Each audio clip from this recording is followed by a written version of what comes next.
do realize you said I- on 3 and you started with a I'm well aware. I like doing that on that stuff on purpose? purpose. I love it so much. Okay, guys, welcome Welcome back back. to the Green Room Podcast Episode 36. 39. Really? Okay. Yeah. Okay, trivia question for you. What did we Okay. talk about last week? Frick. The Scott. Not. Cornetto. Oh, that was bad. I was gonna say Scott Pilgrim. Like we never even Scott talked Pilgrim. about that. No. But it was the Shaun of the Dead trilogy Cornetto with trilogy. Simon Pegg, Yes. Nick Frost. I love Simon Pegg. Yeah, that is what we talked about. I'm going to be honest with you. This is on a completely different thing. I started watching Scott Pilgrim. Versus the World. What's the anime? Is it Versus the World, or is that That's the what movie. the movie? Dang it! I do not know my ball knowledge with this so far. Takes Off. That's what it Oh, is. okay. I'm maybe 3 episodes in, and I don't think I could do it. Okay. Like, I like how it's different. I like how it's the same voice actors, but I'm just like, I want more Scott Pilgrim, and I'm like, well, I'll just rewatch the movie. Yeah. Like, at that point, to be honest with Yeah. you. It ain't no Edgar Wright. No. Yeah. I do appreciate how it's very different. Like, they're taking it in a completely different direction, and just, it's like a new story, to be honest with you, with the same characters. But I couldn't get into it. It's just not for me. I'll just rewatch Scott Pilgrim vs. the World. But it is on Letterboxd, right? So you do have a review for it? Yeah, I don't remember it at all though. I was sick, so I was like, It's like a fever dream. it was a bro. fever dream. I couldn't tell you a single thing about it. I liked it. Yeah. Couldn't tell you. There's multiple movies I've liked that I don't remember a single thing for. One of them being Mission Impossible 3. We'll get into it. It's okay. I'll tell you all about it. Right now? No, because I'm talking about Scott Pilgrim. Okay. Michael Cera. What else was I gonna say? I like how the songs are different. Like they wrote songs in the original Okay. graphic novels. The guy also he includes guitar chords and lyrics, and it's pretty cool. Like so for all the songs, like all the times in the series when he has Sex Bomb playing songs, he has like actual chords for the Okay. guitar and lyrics. Huh. Just kind of cool. Yeah. Kind of cool. Okay, Luke. Did I talk about the death of Robin Hood on this podcast? I don't think you did. Last time we talked was last Monday, Yeah. and I would have done my double feature on Sunday. So I think yes. Okay. It's been a long week for us both, so please be yeah. patient with us. We're on episode 39. That blows my mind. Yeah. That is kind of crazy. We have 39 hours, not even including. Okay, so let's average them out by an hour, though they're Yeah. longer than an hour, and then we have that Pulp Fiction episode with Harry, which is Just like 2. 2 hours. And then I guess technically, you have an episode without me, so like your Yeah, Stranger that's a Things. bonus. So it would technically be 40 episodes by now. 40 hours. Are we including Mario Kart as an episode? No. We should. No. Go I mean, watch that, by the yeah, way. 40 the hours. editing is S tier Well, in this year it's gonna be even better. That's all I'm saying. for Christmas. If you stay If I here, stick around. If you stick You around. need to stop bringing that up because it seems real to everybody except me. You gotta stop reminding me that you're going to. Believe me. I would love to watch more movies by the guy who did the death of Robin Hood. Okay. You wanna say what he's done? I would love to. Or you want So Google I or know Letterboxd? no. So I know off the. I'm looking up his name. So I know off the top of Michael Sarnowski. That's the director. It's at 67% on Rotten Tomatoes. Yeah. I know right off the bat that he has done Pig Okay. with Nicolas Cage, Yeah. which looks really interesting. I do want to see that. It's in my watch list. It's Okay. something I want to get to. I'm kind of imagining like a John Wick scenario with like a truffle pig, Yeah. but I'm excited to watch it anyways. And then I think he did A Quiet Place Day One, which I haven't seen any of them, so I have no idea. I But saw that sucker in IMAX and I was like, okay. not worth it. It was. The Death of Robin Hood has some of my favorite people in it. Bill Skarsgård, who is in. It. Yes, that is what he's known for. I was thinking more along the lines John of Wick 4? Barbarian. Oh. Because he gets. Oh, he plays the French dude, and yeah, he does. Yeah, he does, doesn't he? Dude. He's a very. John Wick 4, bro. That movie's rough. In a good way. It's really good. Yeah. But yeah, no, he played that guy in Barbarian who gets his head, like the creepy guy that you think is gonna be the whole thing. Yeah. Like she goes into the Airbnb and the guy that's staying there, Yeah. and then it's like the 40-minute mark. He just Yeah. Wait, did I send you the thing saying that they're releasing a steelbook of it? Barbarian. Yes. No, So it's finally going to be out physically, and guess who's going to buy that? you. This guy. I saw weapons at Walmart the other Yeah. day. I was like, I might buy that. I went with a buddy, and he bought it, and he watched it. He liked it. What did there was something I was genuinely considering to buy, and I forget what it was, but it was a Blu-ray of something, and I literally had it in my hands for a little bit. And I was like, I think I'm gonna buy this, Dude. But I don't remember what it was. Speaking of Blu-rays, you know what's on sale right now? Wes Anderson's 10 movie collection. Well, you already have 2 of them now. Yeah, that's why I bought those 2, is because guess what I'm buying this week? It's that. The Criterion. I'm buying the Criterion box set of it. Good for you. Uh-huh. Cool. You jealous? No, because Yeah. I'll just borrow it from you.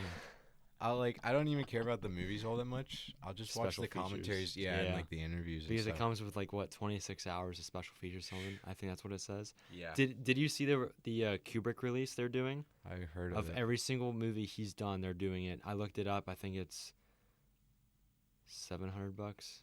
700. I think so. bucks. Wow. I mean, I find it funny though, because we were talking about why does Kubrick not have that many Criterions, because he only has Barry Lyndon, Doctor Strangelove, and Paths of Glory, yeah.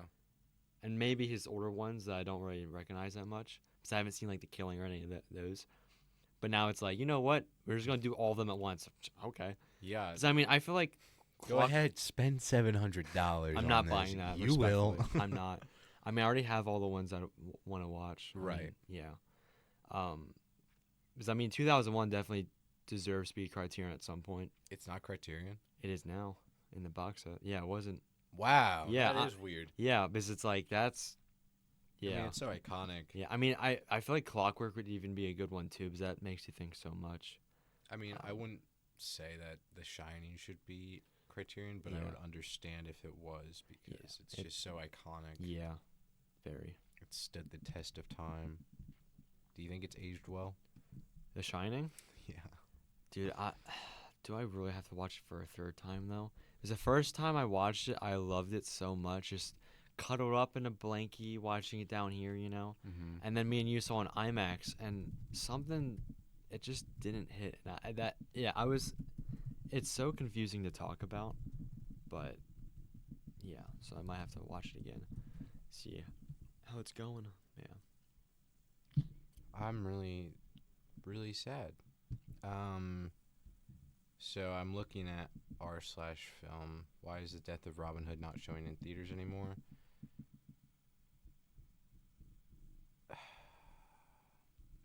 I'm really sad. I hope they re-release it. I'm seeing some theories that, Backrooms and Obsession are literally dominating the market. I'm actually very curious about That what? what Obsession's at now. Oh yeah. Oh, we should watch Minions and Monsters, No. because that looks pretty good. Citizen Kane has it's coming back, 85th anniversary. What Golly, July 5th. It's gonna be in theaters. do you want to see it? How long is it? I might. 2 hours. Yeah, maybe. Because I've never seen a full black and white movie in theaters, and I would love to. Yeah, is it gonna be black and white. Oh, we were literally talking about. Yeah, no. What? That's filthy. Never mind. Obsession. That's what I care about. I'm glad it's doing better than Disclosure Day. Okay, man. You haven't seen it yet. Worldwide 370. We are at 370.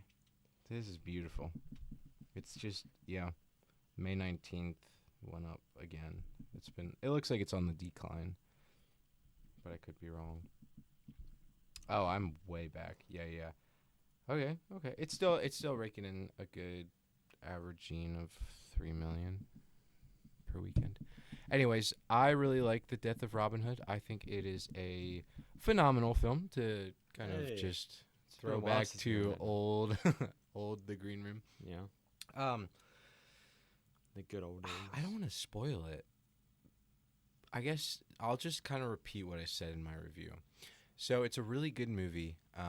the first 40 minutes are pretty graphic and violent, and it's like raw violence, Sweet. which is it's like Logan style type stuff. And I don't want to compare this film to Logan because I think it's very different in many ways, but it is also somewhat similar because there's like a little girl in it. So I figured, at some point, Robin Hood gets injured, so he goes to a monastery and he's kind of recuperating there, and that's pretty much the whole setting of the film, most of the setting.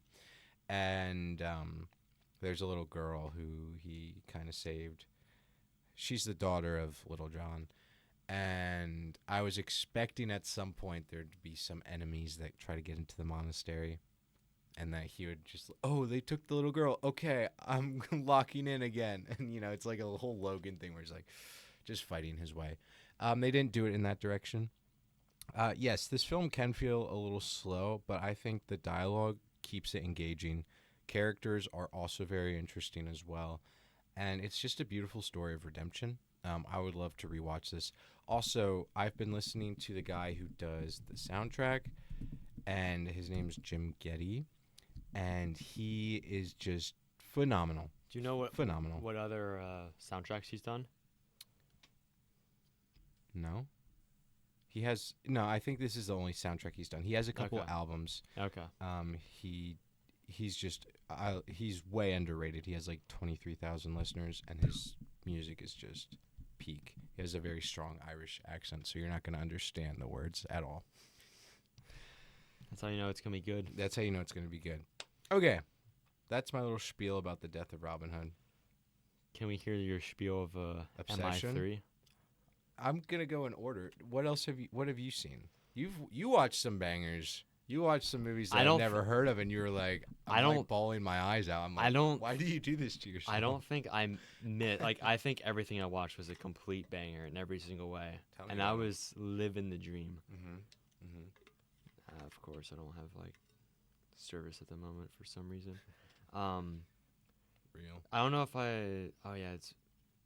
did I tell you about this stupid short film I watched? Oh, Love, Death, and Robots. Did I mention that at all? You didn't mention it, but I know of the series, and I've seen a few episodes. Literally, that episode was directed by David Fincher. Yeah. And it's just puppets, like animated puppets doing Can't Stop, and it's absolute cinema. No Time to Die. I finished James Bond, the Daniel Craig ones. Yep. So now we're very going happy. Sean O'Connery. Yeah, with Sean O'Connery at some point. Okay. It was good. It definitely, I don't know.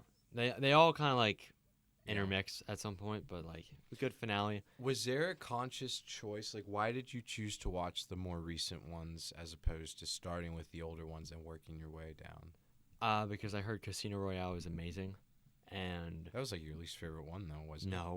No, the one after is, but I would say though that like.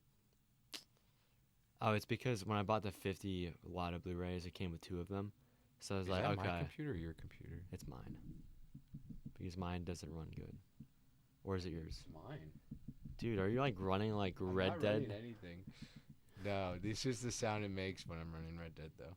Actually, let me just open up Task Manager real quick. Just gonna make sure you don't have anything else on. It's a lot of Firefox. What were you doing on Firefox? Sorry. No, that's where my letterbox is. No, it's fine. Okay. To the audience, I doubt the audience can hear my laptop running in the background. Stick the mic to it.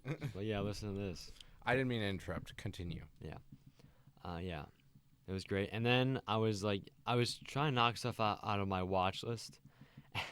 And this week, I took 5 things off my watch list, which is crazy because most times you just add to it, but you never actually check them off. So I'm like trying to just get, and I mean, all of the James Bond movies were in my watch list also.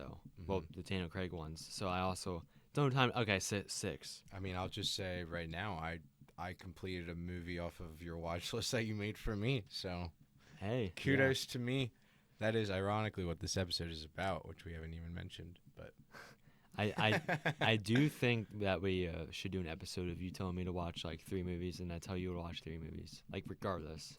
Yeah.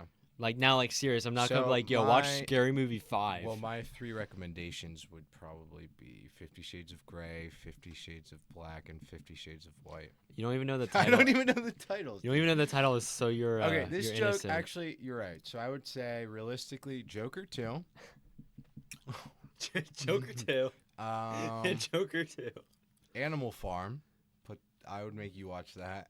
The one from the 70s, right? No.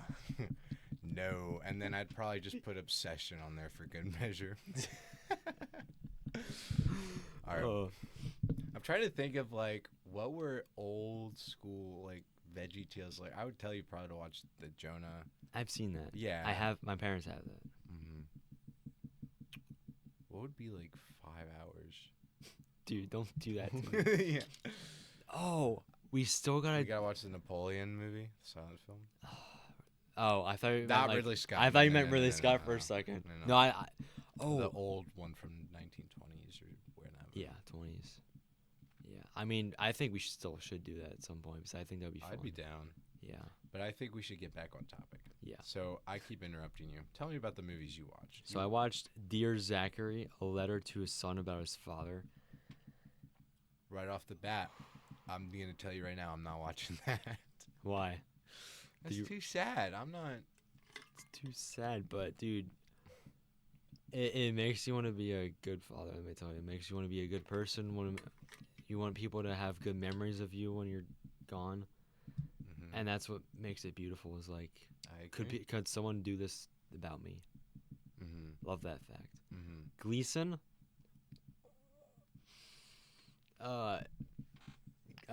Gleason guy gets ALS, basically what Stephen Hawking had, Yeah. and you basically watch him slowly disintegrate to nothing. And Deteriorate. it Deteriorate. Sorry. It's just a more accurate word. I don't care. But he like documents everything. Like he makes journals for his son because he found out that his wife's pregnant right when he got diagnosed with this.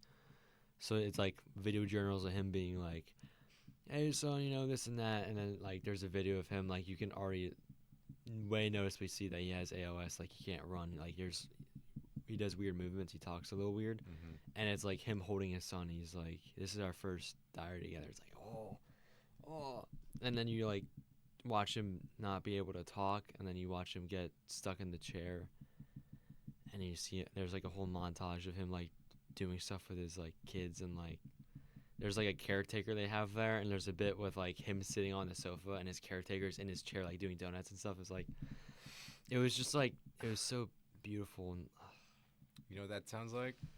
Tear Fest. yes, Sign me out, bro. I'm not. and the fact I did it like day after day. Yeah. That's. I wanted to do it the same day, but That's Yeah. brutal. yeah. Gleason honestly made me cry more than Dear Zachary didn't make me cry, but Gleason there were tears rolling down. Let me tell you. Yeah. And I don't cry much when it comes to movies. You'll probably be disappointed, but I cried during Perks of Being a Wallflower. Yeah. I have no comment on that. Then I saw the good old Kubrick, Barry Lyndon. Classic. Oh man, dude, you'll love it. Mm-hmm. You will love it. Mm-hmm. 3 hours, and it's like it's a painting you're staring at. 3 hours. 3 hours. Is there any nudity in it? A little. Dude, you're the one that watched the 50 Shades of Grey. You know, you're I've fine never with- seen 50 Shades of Grey. I don't even know what that is. Anyways, House of Dragon. Did it fall off yet? I dropped it. I dropped it. Yeah. After how many episodes? 6. I was Okay. watching through it. I started this one episode, and I was like, "What happened?" And then I had to look it up. It's like, yeah, there's a 10-year time jump because they like recasted everyone like out of nowhere. And they all- everybody. They all have like their own kids now and stuff, and I'm just like, I don't care. Yeah. I don't care anymore.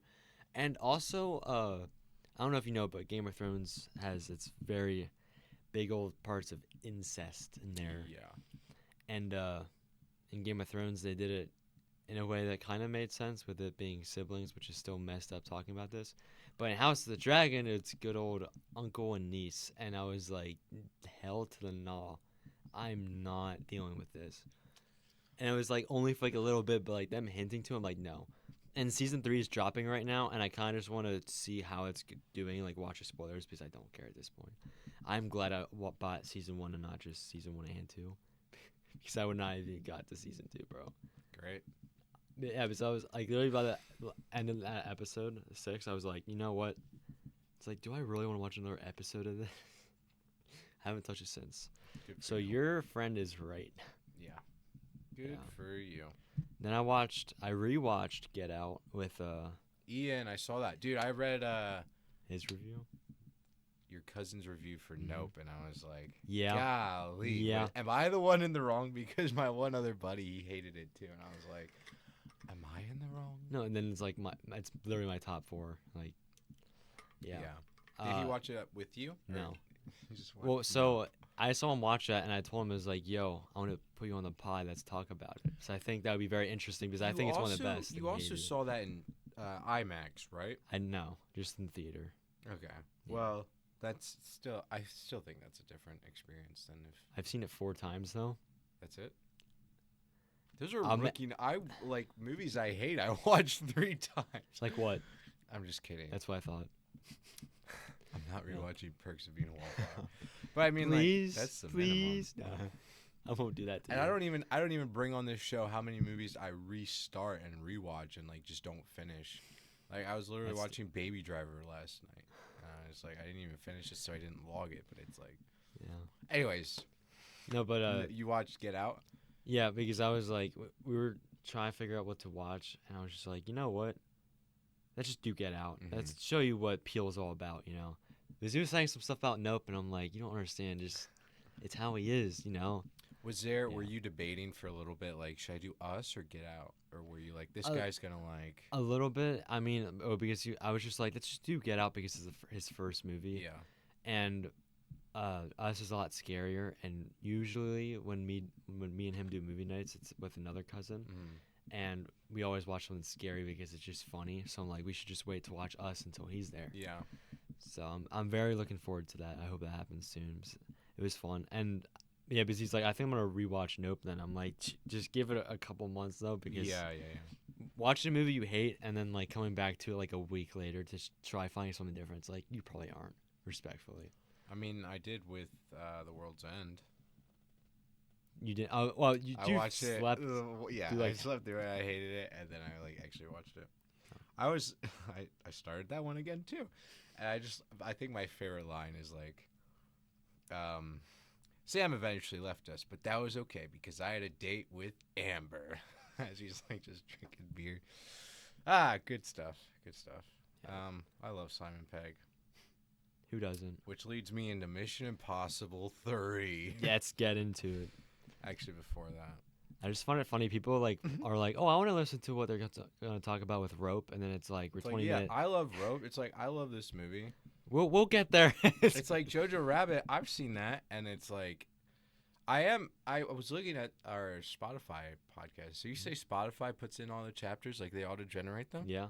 They're pretty good, like, chapters. I'm not gonna lie. Yeah, to you. but because what I do now, I haven't done it in like weeks, but I use those timestamps and then just do them for YouTube to make it easier. But on my you don't part. do it for YouTube. I keep forgetting because Mm-hmm. I bowl. I'm a professional bowler, you know, so I got a lot going on. Yeah. Oh yeah. Fair enough. Hey, you still have to read my screenplay. I did. All of it? Yes. What'd you think of it? It was good. I think you wrote one of the characters a little too much of a douche, but we'll talk out. Okay. Yeah. Well, I had Talk later. an idea for that, but Yeah. I'll just wait until Corinne gives me feedback. Hey, well, she's gonna be living here Wednesday. Nice. Forever. Okay. Cool. So I watched How to Make a Killing. Dude, yeah. We'll get there. You just did get that. Never mind. I guess you're right. We're like 25 minutes in, Yeah. and we still haven't talked about Rope. I don't know if I should rush this. How to Make a Killing. Let me look at my review. I said this movie makes you want to hate women because there's like 2 women in this film, and the one of them is like, excuse me, ma'am. I know you don't value your marriage, but it is a covenant between you, your husband, and God. So you really should respect that and stop trying to like force yourself onto this guy. And then eventually the film pretty much ends with Glenn Powell getting with this chick, and it's very annoying because there's no morals whatsoever. So it was like a cheaper version of Hitman. That's pretty much what it was. Okay. It's just it was Hitman 2 is pretty much what I said. Ah.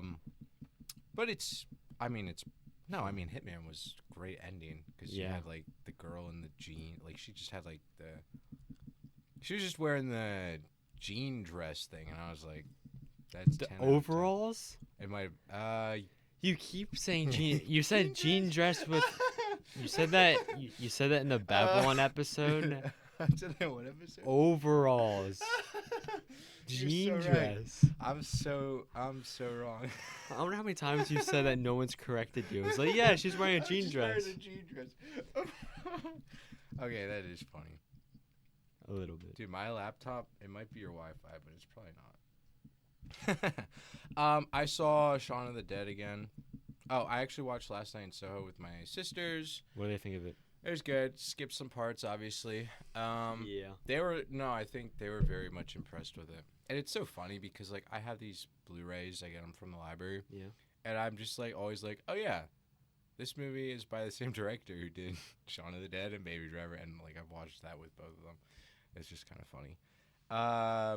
Really good, at the end of Babylon when Damien Chazelle has his homage to cinema. Yeah. I think if I ever did a film like that, my homage would literally just be that dance scene because it's literally so iconic. It gets me on my feet every time I see it. I want something like that at my wedding day. It's just... I also didn't notice this until, like, a couple of days ago, but Matt Smith... Yeah? Doctor Who? He's one of the doctors. I think he's, like, the fourth He's one. in Last Night in Soho. He's Jack. Yeah. Yeah. He's also in House of the Dragon. Because I was like, why does this guy look familiar? I looked him up. I'm like, oh. Yeah. Freaking Jack. That guy's a great actor. Yeah. Rewatched Shaun of the Dead. The best line that I keep coming back to is when he's crying. He's like, who put this song on? And he's like, it's on random. It's my favorite line in the whole thing. So funny. Watch The Hateful Eight. Luke, at some point we are going to have to do a Tarantino episode. We're getting there. We're getting hot. We're getting close to that. I'm going to refrain from going off on this film, but I will say it is masterfully put together. I love how everything kind of comes back around. So you see some details for the first half of the film, and then it's like earlier this day. Do you know who voices the narrator? Isn't it Tarantino? I don't think so. I thought it was. I mean, please fact check me because I do not know ball. Unless I do know ball. I was pretty confident that it... Okay, so yeah, it says he is. Okay. Boom roasted. I know my ball. You're right. But I do love the chapters that he does. Yeah. That's like just... I also love the random bit, though, that was like, little did I know that tea is poisoned and this and that, and it's like... Let's see what happens. It's like, oh, it's about to go down. Like, all the characters are great, and then everything just kind of explodes. I think my favorite character, to be honest, is Joe Gage, because his, I think it's played by Tim Roth, and he's just like, the low voice is like, I'm writing my journal. Or, I just totally butchered that, but yeah. Funnily enough, so when my best friend was getting married, we watched this at his house the night before his wedding, and I walked out about halfway through. I hadn't seen the crazy bit, when he's with the colonel's son. Yeah. Whatever. Yeah. And this time around, I was glad I actually watched all of it. Yeah. I saw Mission Impossible 3. I think it's one of the best reviews I've ever written because it has emojis. I forget what I was looking at, but then I saw that Simon Pegg was in Mission Impossible, and I was like, well, I saw the first one years ago. So I put Mission Impossible 3 on for Simon Pegg, my beloved. And you don't remember anything about this? Barely. I remember Philip Seymour Hoffman's the bad guy in it. I know there's a whole thing with I think Tom Cruise's girl in it. Wife. She becomes his wife in Yeah, the film. yeah. I'm going to be honest. So I was literally watching this movie, and so I hadn't seen the second one, and so it literally starts off with a flashback. No one likes the second one. It starts off with his wife, like Philip Seymour Hoffman's like, I'm going to count to 10. Tell me where the rabbit's foot is, and he's like, oh yeah. They're sitting at a table just outside somewhere. And he's like, Philip is like, you think I'm joking? And he's like, boom, and he's like, the next one's gonna be real, and that's like, so that's how the film starts off. And I was like texting Chat GPT. I was like, yo, Chat, what did I miss? Like, what's going on? And he's like, nope, it's just a flashback from the film. And I was like, okay. Simon Pegg is in this, and I do not care about Tom Cruise because he is in a cult, and his face is unnatural to me. It just turns me off. We do have a favorite movie that he's in, though, both of us. Magnolia. You're just gonna stare at me in silence? It's not I thought you said Begonia. I was like racking my head. I was like, he's in Begonia? Yeah. He is now? I was going to say Tropic Thunder. Valid too. We don't deal with terrorists. That's why I think we should. I think that's why we should watch Duggar, whatever it's called, the new Tom Cruise comedy. He looks completely different. Okay, just keep going. I watched this because of Simon Pegg. Finding Philip Seymour Hoffman was a very nice. I don't think Tom Cruise is a good actor. Okay. His wife is about to get shot, and. Okay, I'm yelling. I'm going to calm down a little bit. If my wife was about to get shot, I would be like, I brought the rabbit's foot. I got drugged in this taxi. I swear I had it on me. It's lost. Check the guy who drove me. Check this. Instead, he's trying to appeal to his morality. And it's like, brother, this guy does not care about morals. Like, that's what makes Philip Seymour Hoffman, like, you're supposed to hate him, but I was kind of rooting for him when he's beating up Tom Cruise. I was like, yeah, dude. I was like, this guy, like, Philip Seymour Hoffman, he is going to get what he wants. He does not give a flying frick. He will shoot your wife in the head if that's what it takes. And like, so there's the twist. Spoilers if you haven't seen it, but obviously they had the whole face mask on, so it wasn't his wife that got shot. But when he does shoot that chick, Tom Cruise literally just like, huh? Did he know it wasn't? No, his he wife? didn't know it was. But like, just the acting I was like, cringe. I'd be like, brother, I'd be like, I'd have more of a reaction if my wife just got shot in front of my eyes. I'd rip the gun out of his hand and just shoot myself, probably. Well, I mean, honestly, maybe. Anyways. Philip Seymour Hoffman was a delight. Very sad to see him go from that franchise. He just gets hit by a truck. I was like, all right. Simon Pegg, I was delighted to find that Benji is a reoccurring character and he gets more of a screen time. He's in every single one afterwards. Whenever I tell people to watch the Mission Impossible movies, I tell them watch the first one and then go to 4 and keep going. Skip 2 and 3, in my opinion. A lot of people like 3. I don't care. 2 and 3. Yeah. Two is always the worst one. Everyone says it's the worst one. Just don't watch it. It's not worth it. But 3, again, I just don't. 3 really had care. some cool moments, but also it feels like the writing was done by a 5-year-old. There's this part where I think he's running and he almost gets hit by a car, and you just hear a woman's voice, "Watch it, buddy." It's like, all right, a 5-year-old like. It's like the first 3 is in its own like way, and then right when it hits to 4, that's when it's like, yo. How many crazy stunts can we just get Tom Cruise to do? So I remember the one with who plays Hawkeye?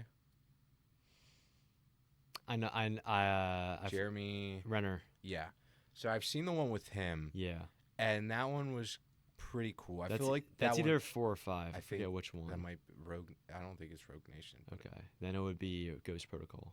I think it was that one. That's the 4th one. But I remember that one. I was like, this one aged pretty well. Like I was watching it, but like the other 3 I don't think have aged well. I mean, there's this bit in the 3rd one where it's like they stick the bombs up your nose and it's gonna detonate in your head. Okay, that's pretty cool. But the rest of the technology, I was like, yeah. And then I uploaded my review and it did the whole Spiel on Letterboxd. Deleting. Oh yeah. Okay. This log will self-destruct in 5 seconds. Yeah. Whatever. Yeah. Whole thing. Why don't we talk about what the audience is really here for? What they're begging for? You What heard they're- the whispers the they're whole time. Begging for. Rope. 35 minutes in, and now we will talk about Rope. This is fresh on my mind. Mm-hmm. I watched the first 40 minutes last night. I watched the last 40 minutes while I was on the treadmill at the gym this morning. So all the shots, everything is just, It's beautiful. it's right in here. Mm-hmm. It's right in here. First off, is this Alfred Hitchcock's first film? No. Oh, hold up. I mean, you can keep talking, but I need to show off the DVD set I Yeah, have of I his was gonna because say it's you should go so get it. it's so dope. So if you're only listening, I'm sorry because you're gonna miss out on peak. I really do like this adaptation of plays into films. I think this has been done pretty well. Obviously, I think my favorite adaptation would probably be Wicked. Have you seen 12 Angry No. Men? Yeah, Okay, you didn't get my joke, Wicked. you're disgusting. Yeah, I never seen Wicked. So this whole box set, the Ultimate Collection, I got this off of Amazon. You open this sucker, comes with a little booklet. Little thing has pages inside of just random things. Inside. He is- looks British. I think he is. I think everyone's British. What? Wait, who? Alfred Hitchcock? I don't know. Perhaps. Perchance. He better not be. And He better be American. So this is a 15 movie collection. This is the DVD, sadly. What? Because the Blu-ray was like $70. I didn't feel like spending it. But What? every Can you stop? He's from England. Why does he work with American stars then? Isn't Edgar Wright British? Yeah. He was born in 1899. Golly. Sorry. I'll calm down. So the first movie that they have in the collection is from 42 called You should get like Centaur or something. a water spritzer and just like, shut up, I'm talking. Like spritz me with water when I get out of hand. Like when I interrupt you with useless I can just dialogue. undo my belt. So Alright, are you gonna every cut that every out? single like movie has a page basically, and you can like pull the disc out, and it's dope. Like for Rope, I feel I'm really. gonna show the viewers this because Oh, that is peak. if the lighting is fine, yeah, there we go. It's dope in my opinion, but all the discs are very bland and boring. I don't like them being in paper because it scratches them. How many have you watched of his films? 4, I think. Not near enough. I've seen North by Northwest, Mhm. Birds, Psycho, Rear Window, Vertigo.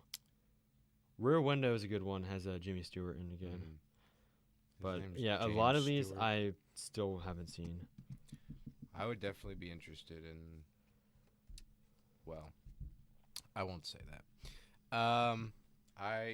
Just every time I see Jimmy Stewart on the screen, I'm like, this guy is one of my role models. Such a good person. I would be very interested in getting into more of his westerns because that's originally what he was known for. He's from Indiana, PA. His height was 6'3". Wait, who? Jimmy Stewart? Jimmy Stewart. But so I love, and I haven't seen enough of these, but I do love films that are adapted from plays. And this film, Rope, it feels very much like a play. 12 Angry Men, definitely. Was still that a too. play? Yes. Okay. I was gonna say A Streetcar Named Desire, Okay. which I read. I haven't seen. It has Marlon Brando. I think that's what made him pretty famous. Okay, But that's an yeah. older one too. Everybody wants no. Everybody wants some. Much Ado About Nothing. I don't know why I mixed those up. Okay. I think that one is. I've never Is heard that of Shakespeare? Or what am I thinking of? That's Much Ado. Yeah, that's Shakespeare. What am I thinking of? That one. Nothing. Hold up. Frank Capra. Let me find. Oh, Mr. Smith Goes to Washington, which is just a film with Jimmy Stewart, which is also a really good one. You Can't Take It With You. I don't know why I was. You Can't Take It With You. That's adapted from a play, and just great. So let's talk about this film, Rope. How does it start off? With a scream. I don't know if that's true. I was gonna say somebody getting strangled. Yeah, you see like it tilts up from like street building, and then you hear like a ah, and then it like cuts in and it shows the two guys with a rope around him. It's like, Yeah, yeah, yeah, yeah. that might be true. I just remember Imagine it being being like a dark screen, and then it was like his face, and it was just like him getting strangled. But you're probably right. You said you had this fresh in your mind, man. Come on. Yeah, the second half. Yeah, okay. Not the first half. It is kind of a slow. It's very like setting oriented. Yeah. It's like a play, right? Yeah. So you have your characters and how you're discovering these characters as they're talking to one another. So right off the bat, you have Philip, who, let's be honest, if we were all gonna murder someone, I'd be like, Philip, you sit this one out, Yeah. okay? I'll take all Yeah. responsibility. Just pretend. Just wipe it from your mind. I just wouldn't even tell him. Yeah. To be honest with you, like, Philip cannot keep it straight. He's like the whole reason this goes south, but we'll get into that. Then we have Brandon, who's this tall, charismatic kind of guy, very attractive, right? Yeah. And he's a good talker. It's alleged throughout the film, everybody's like, you always throw great parties and you always have everything planned out and yada, yada, yada. So the whole premise of this is they literally just murdered a guy. I'm pretty sure his name's David, right? You don't know, so I'll stop asking you. They murdered this guy. They put him in like their desk thing, their chest. I'm just apparently jean dresses dress. are overalls. Oh man, yo, you're playing footsies with me again. Come on. My fault. So they put him in a chest, and then they're like, we're gonna put everything. Like, we're gonna put food on here. We're gonna have it out in display. Not my go-to. Eventually, everybody starts arriving in this party. I think his aunt and his father. Some people that are related to Brandon. His girlfriend. His ex. Girlfriend. Okay. I think he invites a guy named Keith who. Yeah, so there's this girl there, and it's really confusing to me because they're like talking like she's like, oh, I dated like pretty much everybody in this room, but I broke it off, and now I'm engaged to this other guy. It's fun. She was funny. Like, she had one line. He's like, what would you say to some champagne? She's like, hello, champagne. It's just some funny 1948 Crickets. Okay. Well, yeah, she says in the film too. She's like, see, this is what happens when I try to be funny. I was like, I thought it was funny. If only there was a laugh track. Because it looked like a sitcom because you didn't.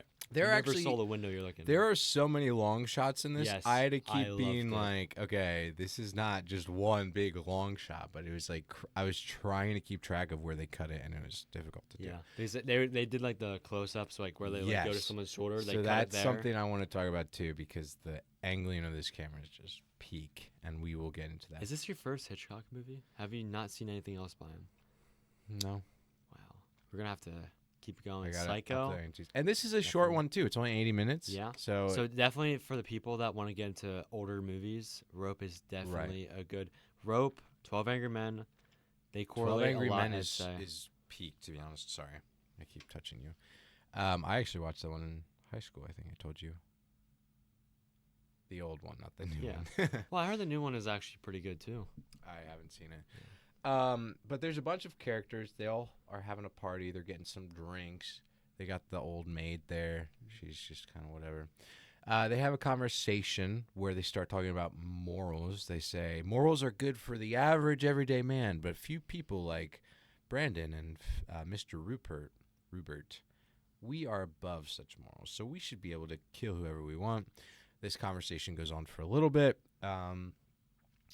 Philip is crashing the frick out. He like breaks his wine glass, cuts his hand. He's like trying to play piano. He keeps slipping up. He keeps like looking over. He's like, dude, we're gonna get caught. We're gonna get caught. And Brandon's like, calm the frick down. I forget when it is, but there's a shot that just shows like the rope sticking out from the chest, and it just sits there watching it the whole time as people are like moving around. It's just like something gonna happen. Right. Like it's just like, ooh. I do love the use of the rope because eventually he ties a stack of books together for the old man who this party is for, and he's like, "Here you go, just take this home with you." And so the guy like just takes the rope home.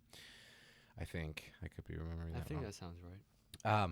But yeah, like we said, there's a lot of long shots, and also the camera moves around. Yeah. Which I haven't obviously watched enough films from 1948. I don't know if that was something that Hitchcock kind of invented, or if it's just because the film is adapted from a play that's sort of the direction they went in.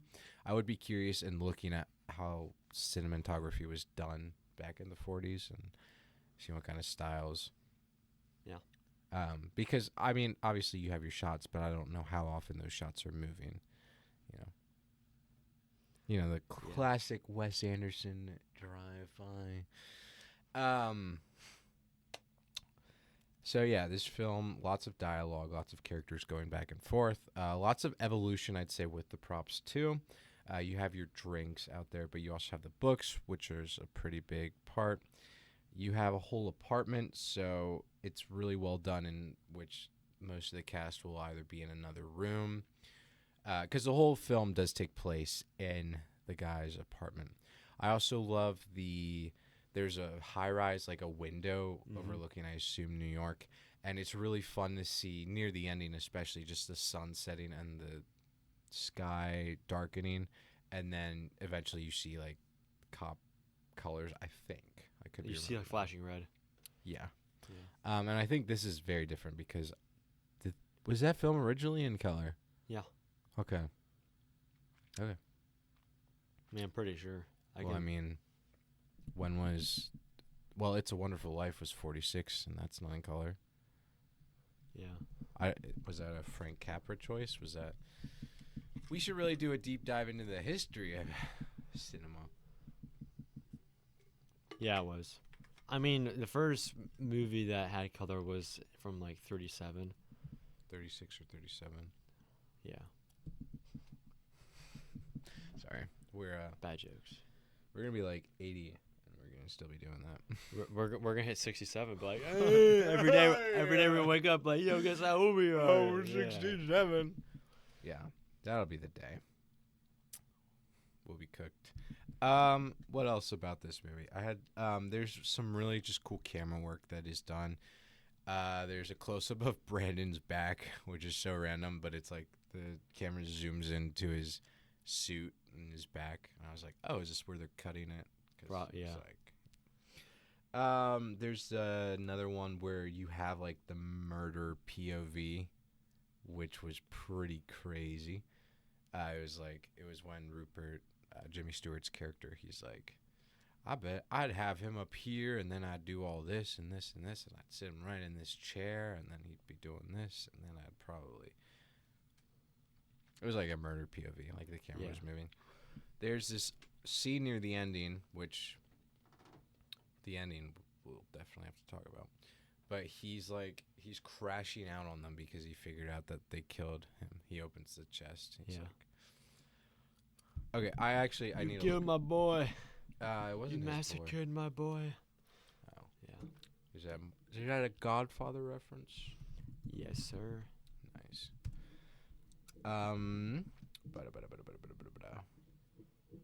So yeah, Rupert with a P.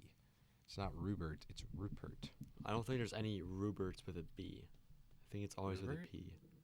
Rupert. Do you know any Rupert? No, do you know any Ruperts? Because I know ones with P and then B's. Rupert. Rupert is a name of German and Catalan origin. It is a variant of Robert and Rupert. Yeah, but the one with the P is the OG one. Definitely. Has to. Is this freaking... What is Star Rail? Star Rail Wiki. Is this anime? Because I'm not into that. Emperor Rupert the First, also known as Rupert, was member 27 of the Genius Society and the initiator of the Mechanical Emperor's War. It was the ruler of the Machine Empire during the First Mechanical Emperor's War. So apparently there's a Rupert, but that's obviously a fictional character. So Rupert is crashing out because he's like, who gave you the right to play God? Who are you to decide whether a man is worthy enough to live or to die? And it's on Brandon's back, so Brandon is center, and we have Jimmy Stewart. He's on this side, and the camera's angled over to him, and then he crosses over and he delivers a few more lines, and the camera angles over there, back and forth. And I was like, this is peak. And also that there's a shot where everybody leaves the party because Philip was being too much of a bum. He totally killed the mood. Yep. Not the only thing he killed. And I'm sorry. Knee slapper. And so everybody leaves because they're like, this party blows, man. We're going to go away. And then Rupert he's been suspecting something because he's been talking to Philip, and Philip kind of lied during dinner. He's like, I've never strangled anything in my life. He's like, well, you used to strangle chickens on the farm. So Rupert catches him in that kind of lie, and he just starts crashing out. He's playing piano. Yep. He's like, turn off the light. I can't play with the light. Yeah, and then he keeps resetting the metronome. Metronome, yeah. To mess him up, yeah. That was pretty fire because it just keeps going faster and faster. It really builds the intensity of the scene. I'd be very curious to see, like, if this is just straight out of Broadway, like out of the play that they did, or if like they added some stuff to it. Yeah. Well, if it's ever in Broadway, not Broadway, but like if they ever have like it actually like in a theater. Like that'd be so sick. Because I'm not a big play guy, but seeing Rope Really? or 12 Angry Men in a play, Yeah. I mean, of course you're gonna be liking plays because you used to be a star of plays all the time. I as was a a kid. theater kid, but I was Yeah. not really a Boo. star. Boo.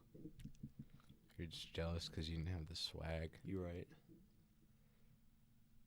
Let me tell you how many ladies I talked to. All of them. No. This was third grade me. I was very charismatic. I don't know if charismatic is the word. I was very extroverted. I don't think there was a lot of skill in that. Anyways, Rupert comes back because he's like, I think I lost my cigarette case. And then he slyly places the cigarette case on top of the chest so that he has the excuse like, oh, here it is. I did lose it. I'm not just snooping around. Yeah. So he comes back. He's like talking to his buddies. He's like, hey, so you guys are going away to Connecticut tonight? And they're like, yeah, we gotta, take care of a few things. He's like, well, maybe I'll just see you off, And they're like, okay.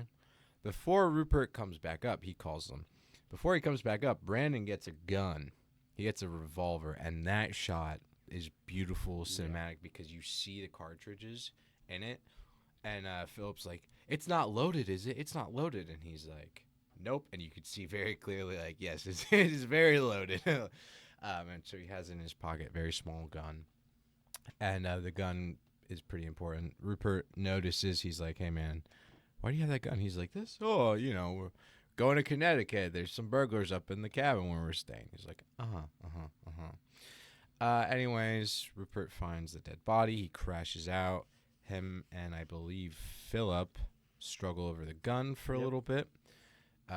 He gets his hand cut, Rupert, and then Philip is just kind of crying on the couch. Jimmy Stewart does this baller move. He opens the window, shoots the gun like 4 times outside to get the cops to show up. Mm-hmm. Baller move. And then the final shot is him sitting in the chair with the gun, and it's just like we see Brandon and Philip, and it's like, it's hardcore. How many rounds are in a revolver like that? 6? 6, yeah.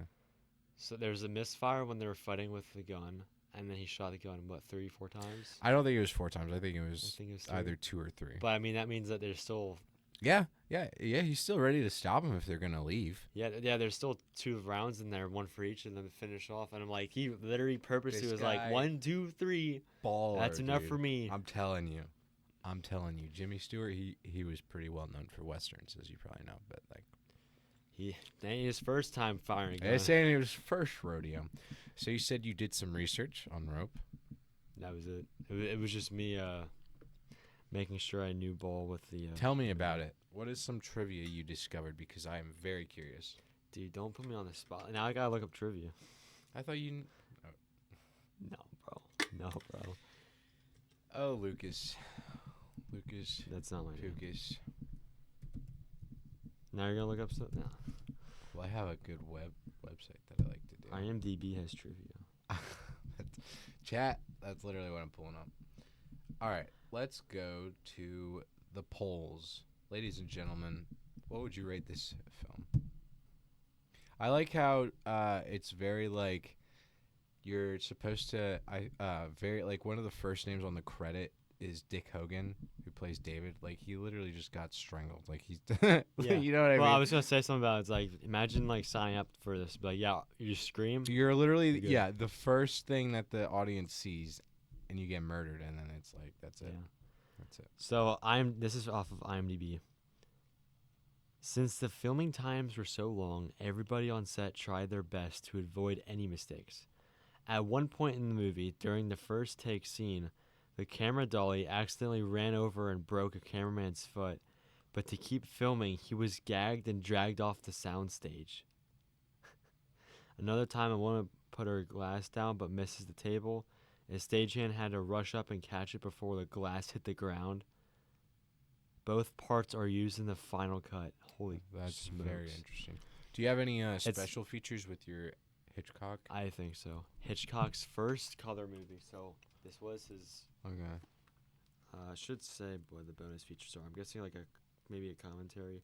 Rope Unleashed, production photographs, theatrical trailer.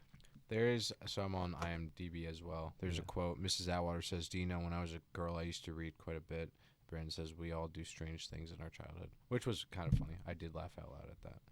The movie was banned in several cities in America because of the implied homosexuality of Philip and Brandon. Okay, so I think I looked at Rope on like YouTube, and I just saw like gay innuendo, and I was like, no. Everybody's projecting. There's no homosexuality between them. It's not that deep. It's like fried green tomatoes. It ain't that deep. Well, that one is very different because they are lesbians. Brokeback Mountain ain't that deep, Bro. The I saw, didn't Kit Laser review that, and everybody Yeah. was like, "You haven't seen this before?" Yeah. I was like, "That's kind of funny." I think we should watch it together sometime. So, anyways, if you think this film is gay, I am not interested in having a conversation with you. It's just how it is. You're projecting. This is 48, brother. The theatrical trailer features footage shot specifically for the advertisement that takes place before the beginning of the movie. David, the victim, sits on a park bench and speaks with Janet before leaving to meet Brandon and Philip. James Stewart narrates the sequence, noting that the last time Janet and the audience would see him alive.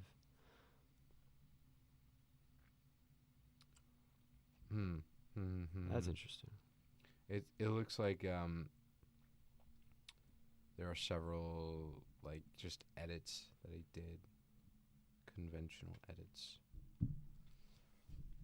The movie was filmed entirely in studio except for the opening credits. The clouds visible through the window are made of fiberglass insulation for the effect of a police siren coming towards the apartment building at the end.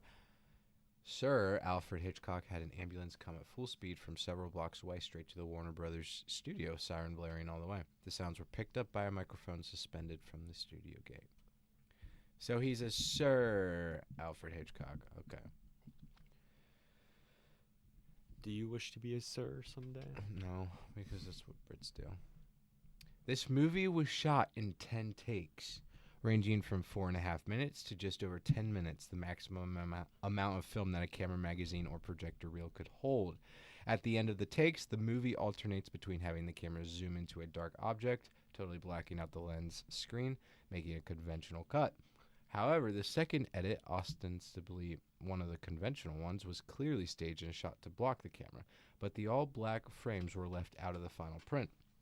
Most of the props and even some of the apartment sets walls were on casters, and the crew had to wheel them out of the way and back into position as the camera moved around the set. Wow. I don't know how intense that was, though, being like, yo, don't mess up any line. That is, well, this is like acting, this is the definition of acting, and this is just what they would do. I mean, My Dinner with Andre. It's different, but it's like you had to memorize so much dialogue, but it's like that was the standard back then. Like that's what you were doing. Yeah. Back then there was no CGI battles to rely your story on. So all dialogue. This was the only movie James Stewart made with Sir Alfred Hitchcock that he did not like. Stewart later admitted he felt he was miscast as a professor. He makes his first entrance 28 minutes into the movie. That is true, but Jimmy Stewart is single-handedly the best part of this movie, and I think that he was taken from us too soon. He's like, I don't know, 96 maybe? 4 more years. This is very interesting. This movie was unavailable for 3 decades because its rights, together with 4 other movies of the same period, were brought back by Sir Alfred Hitchcock and left as part of his legacy to his daughter, Patricia Hitchcock. They've been known for a long time as the infamous 5 Lost Hitchcocks amongst movie buffs and were re-released in theaters around 1984 after a 30-year absence. The other 5 Lost Hitchcocks, which if you're a movie buff, you should know, are Rear Window, The Man Who Knew Too Much, The Trouble with Harry, and Vertigo.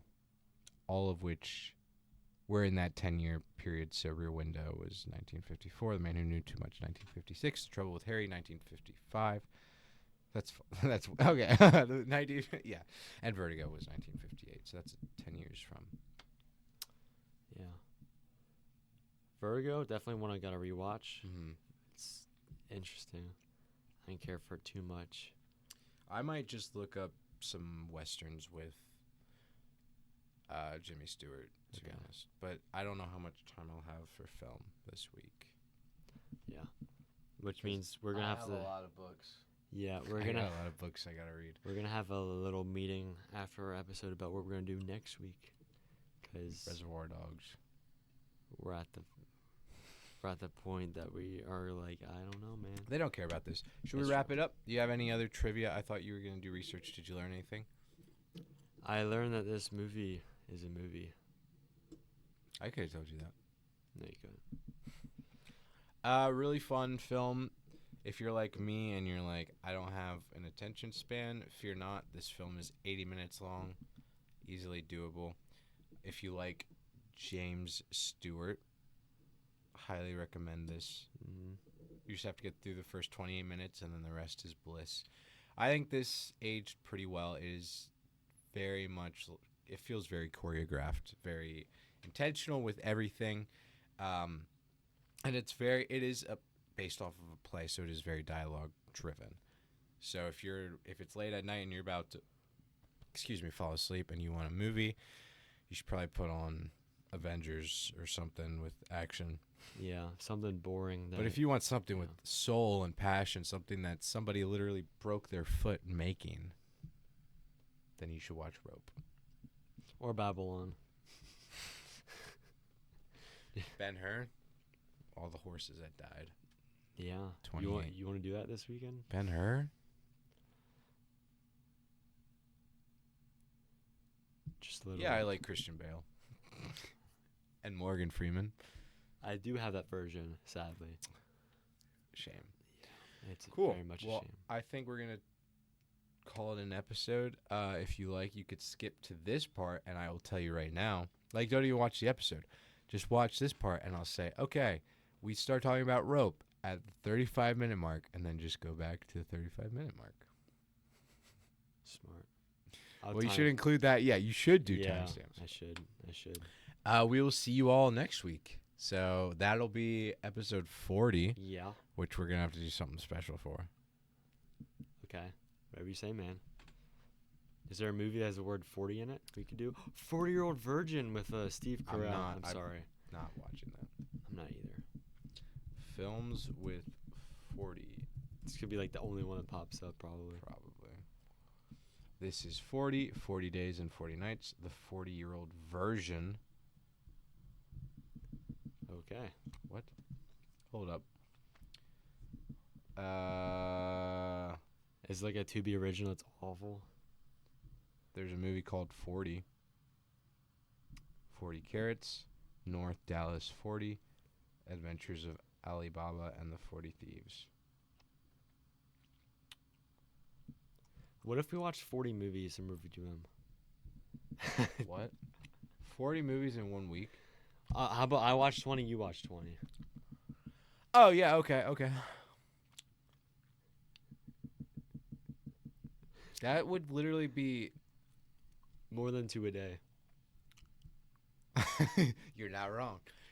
I'm trying to think. So let's average... No, that doesn't even matter. Anyways, we'll see you next time. Wait, we gotta do the math. Hold up. Well, so 20 films. Let's average each of them is 2 hours. I mean, that's... If each of us did 40, hold up. I'm gonna do 20 then. That's 20 like- divided by 7 is 2.8. So, like, 3, then 2 another day. Like, back and forth. Not unless they're short, dude. Like 80 minutes each. Like, even that, it's, like, tough. Guess what I'm doing now. Yeah, good luck with that. My letterbox gonna go wild. About to crash out. Cool. Well, if you enjoyed this episode, which I know you probably did, leave us a like and a comment. No, Cringe. don't beg for that stuff. Literally, I'm being facetious. It's an act. Phoenician. I've literally told you never to beg. And so we are going to end this right now. Goodbye, everybody. Love you.